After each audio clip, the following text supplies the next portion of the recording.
पंजीकरण करवाया। इस बार 58 लाख और 28 लाख लोगों ने अपने पंजीकरण करवाया है। तो आप सोच सकते हैं कि इस कदर लोगों में उत्साह है, क्रेज है। और अब आज के बाद में जब ये मैच शुरू होंगे, मैं समझता हूँ राजस्थान का नजारा अद्भुत होगा। अब राजस्थान का ये प्रयोग देख करके अन्य राज्य सरकारें भी देश के अंदर चर्चा कर रही है, जानकारी प्राप्त कर रही है। एक दो राज्यों ने प्रारंभ भी कर दिया इस प्रकार के मैचों को खेलने के लिए। इसलिए मैं इस मुबारक मौके पर आप सबको मैं आपके उज्जवल भविष्य की कामना करता हूं और आपको मैं आह्वान करना चाहता हूं, जो हमारी प्रदेश की युवा पीढ़ी है वो कल के राजस्थान के निर्माता बनेंगे। और मैं और मेरी पूरी इच्छा और मेरे साथी लोग सभी चाहते हैं, जिस प्रकार अशोक चांदना कृष्णा पुनेरी बैठी हुई है, ये भी नई पीढ़ी को रिप्रेजेंट करते हैं।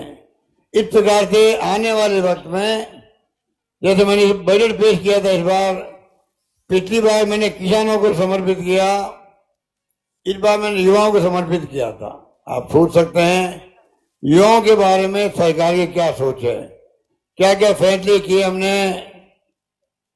आप जानकारी प्राप्त करेंगे, जानकारी होगी, वरना आपको जानकारी प्राप्त करनी चाहिए जिससे कि आप उन योजनाओं का लाभ उठा सकें। चाहे वो कोचिंग के लिए अनुप्रति योजना हो, या 500 छात्रों को भेजें विदेश के अंदर पढ़ाई करने के लिए सरकारी खर्च पर। युवाओं के लिए अनेक योजनाएं प्रारंभ की गई है। लगभग 3 लाख सरकारी नौकरियां दे रहे हैं हम लोग। प्राइवेट सेक्टर को हम लोग प्रमोट कर रहे हैं। मेगा जॉब फेयर लग रहे हैं 100 एक साथ में राजस्थान के अंदर। उसमें अभी तक 25-30 लोगों की नौकरी लग चुकी है। तो चारों ओर से हम चाहते हैं राजस्थान युवाओं का मनोबल ऊंचा रहे, कॉन्फिडेंस रहे, जिंदगी जीने का, आगे बढ़ने की ललक रहे और कोई तरह की हताशा मन में नहीं आए। ये माहौल स्कूलों के अंदर, कॉलेज में, गांव में और शहरों में जो बनने लगेगा, तब जाके कि हमारे युवा जो है आने वाले वक्त में कल के राजस्थान के निर्माता के रूप में कामयाब हो पाएंगे।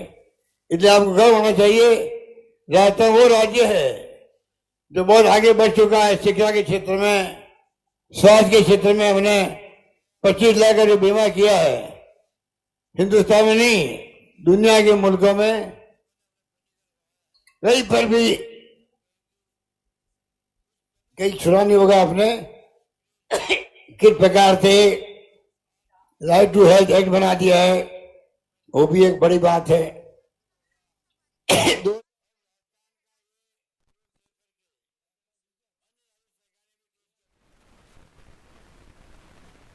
टूरिज्म के लिए या स्पोर्ट्स के लिए जो बजट हमने दिया है,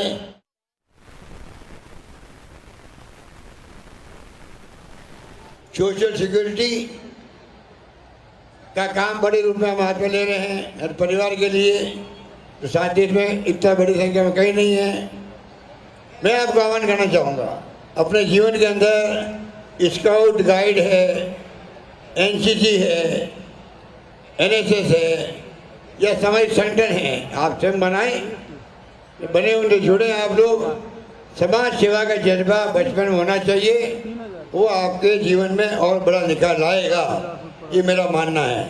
इसलिए मैं कहना चाहूँगा इस मुबारक मौके पर, अभी मेरे पूर्व में पूनिया ने और अशोक चांद ने सारी बातें बताई आपको सरकार की योजनाओं के बारे में, मुझे कहने की आवश्यकता नहीं है।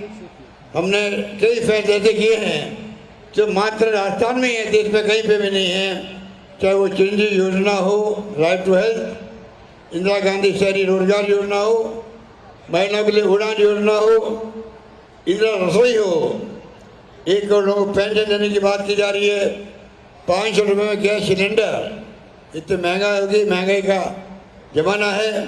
तो राहुल गांधी का जो अभियान था, भारत जोड़ो अभियान, उसके अंतर्गत रोजगार की बात उन्होंने करी, उन्होंने महंगाई की बात करी, उन्होंने समाज के अंदर प्यार मोहब्बत भाईचारे की बात।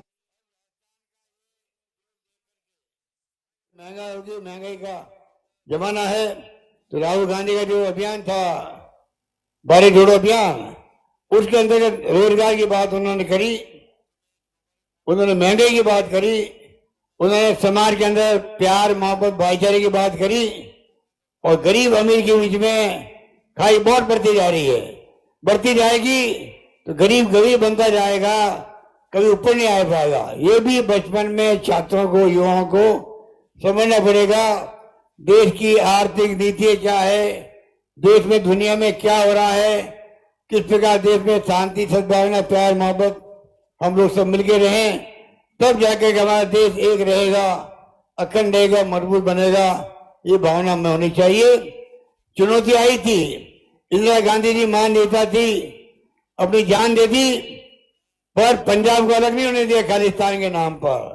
आप सोच सकते हो, इतिहास गवाह है कि राजीव गांधी शहीद हुए हो, इंदिरा गांधी शहीद हो गई, इस मुल्क को 70 साल तक एक रखा है, अखंड रखा है, तब जाकर के आज वर्तमान भारत जो कहलाता है आधुनिक भारत, वो संभव हुआ है। आजादी के वक्त में क्या हम जानते हैं, कितने हम आगे बढ़े हैं। इसलिए आज कई समस्या हैं समाज के अंदर, उसको भी हमें मुकाबला करना पड़ेगा। सरकार की दृढ़ इच्छा शक्ति है, युवाओं में अच्छा माहौल बना रहे, ये मैं आपसे अपील करना चाहूंगा। उसमें आप सब लोग अपनी भागीदारी निभाएं, यही बात कहता मैं आप सबको, आप सबके उज्जवल भविष्य की कामना करता हूं। और ये जो ग्रामीण ओलंपिक राजीव गांधी के नाम से हो रहे हैं, उसमें आप लोग बढ़ चढ़ के हिस्सा लें, शानदार प्रदर्शन करें। पहले आपकी शुरुआत होगी, फिर ब्लॉक लेवल पे होगा, डिस्ट्रिक्ट लेवल पे होंगे, स्टेट लेवल पे होंगे। इस प्रकार लगातार एक माहौल बनेगा राजस्थान के अंदर। इसी में प्रतिभा निकलेगी, उनका सरकार सम्मान करेगी। यही बात कहता मैं अपनी बात समाप्त करता हूं। धन्यवाद, जय हिंद, धन्यवाद। बहुत बहुत धन्यवाद माननीय मुख्यमंत्री महोदय। हम प्रणाम करते हैं, हम सलाम करते हैं कि आपने यह सपना देखा कि मेरे राज्य के हर नागरिक को यह हक है कि वो जो खेल बचपन में खेल खेल कर बड़े हुए हैं, उनमें बड़ी उम्र में भी हाथ आजमाए और शारीरिक और मानसिक विकास के साथ ही सोने चांदी के तमगे भी जीतकर नई पीढ़ी के सामने एक मिसाल कायम कर सके।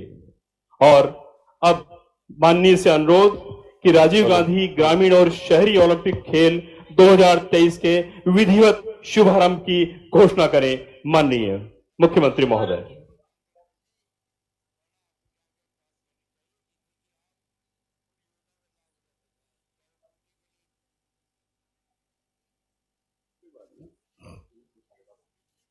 मैं अशोक गहलोत, मुख्यमंत्री राजस्थान सरकार, राजीव गांधी ग्रामीण एवं शहरी ओलंपिक खेल प्रतियोगिता 2023 के विधिवत उद्घाटन की घोषणा करता हूं।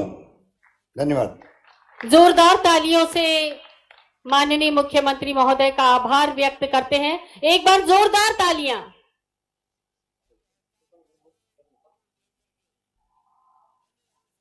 और आइए, राजीव गांधी ग्रामीण और शहरी ओलंपिक खेल 2023 के इस आयोजन की मेजबानी हम कर रहे हैं।